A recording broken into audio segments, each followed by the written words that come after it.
Most of you all have probably been to see a physician sometime in the past few years to get an ailment looked at, a common cold or something of that nature. Much of the time, the problem turns out to be minor, but the doctor will say, "I'm going to prescribe X, Y, or Z drug to help with the symptoms and speed up recovery." This statement may come across as harmless, but like any good public speaker, I'm going to outline exactly why this thing that seems so good and helpful is actually terrible and problematic.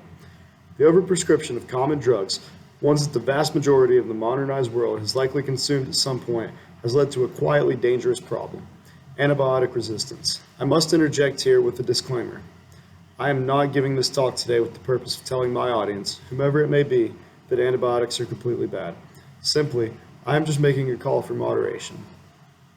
Antibiotics have been an amazing discovery for and by the human race, and have been an extremely beneficial development. However, overprescription of antibiotics by physicians is causing a buildup of bacterial resistance, which could lead to an evolution of new, potentially more dangerous infections born of indirect human creation. In this talk, I'll go into more detail on what overprescription is and the reasons behind it, what bacterial evolution is, and how the two are linked. Overprescription is defined as prescribing in excess or more often than necessary by Merriam-Webster's dictionary. It has become more of a problem since the beginning of the 21st century, as the proportion of adults in the U.S. taking 5 or more medications jumped from 8.2% to 15% from 2000 to 2012. Some of this stems from patients looking for a quicker solution to a sickness, which may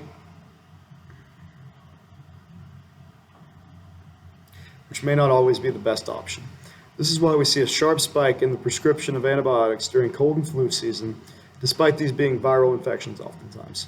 Since the advent of modern medicine, doctors have been prescribing the drugs we have to cure ailments, and this in itself is not a problem. But this illustrates a keystone problem with the topic of doctors prescribing suboptimal medications for a given ailment. A much larger and more unsettling part of this problem is the hand of corporations in the issue. These companies have to sell products, and marketing is how one typically sells products. Drug advertising, on which drug companies spent $6 billion just on direct adverts to consumers in 2016, is a major player in overprescription. This isn't the only way that companies like Purdue Pharma have a hand in prescription either. Many of the trials designed to test drugs entering the market are designed and funded by pharmaceutical companies themselves, leading to drug prescription often being the first line of defense against any sort of ailment. What this all adds up to is this notion: the pharmaceutical industry is a business, and with its nature being fundamentally tied to healthcare, the healthcare industry exploits those in need for a profit on something that can be extremely harmful to patients. Another main factor in overprescription is a concept that stems from legal imposition into medical practice, as well as aforementioned patient expectations. This is called defensive medicine. In the context of overprescription, doctors will prescribe sometimes needless medications in order to fully prevent the alternative of not having prescribed it and facing consequences.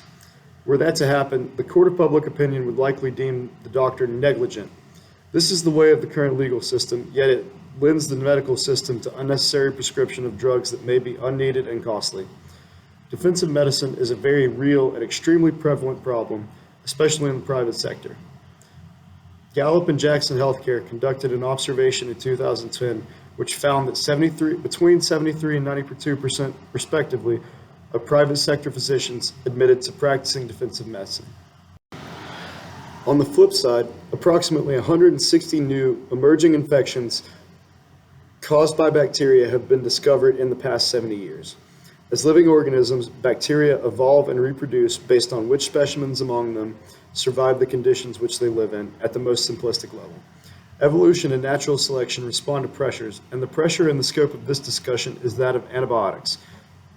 One way that bacterial resistance can occur is through the prolonged exposure to a single biotic, which then causes a mutation to form and that mutation to be passed on to offspring.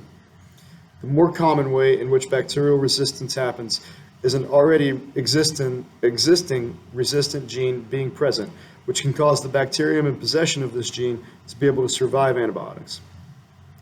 This organism then reproduces, and that exact gene is passed along, compounding itself as the offspring reproduce, and so on. Since the introduction of penicillin in 1946, resistance has grown at a much quicker rate. As shown by the graph, soon after a drug is introduced,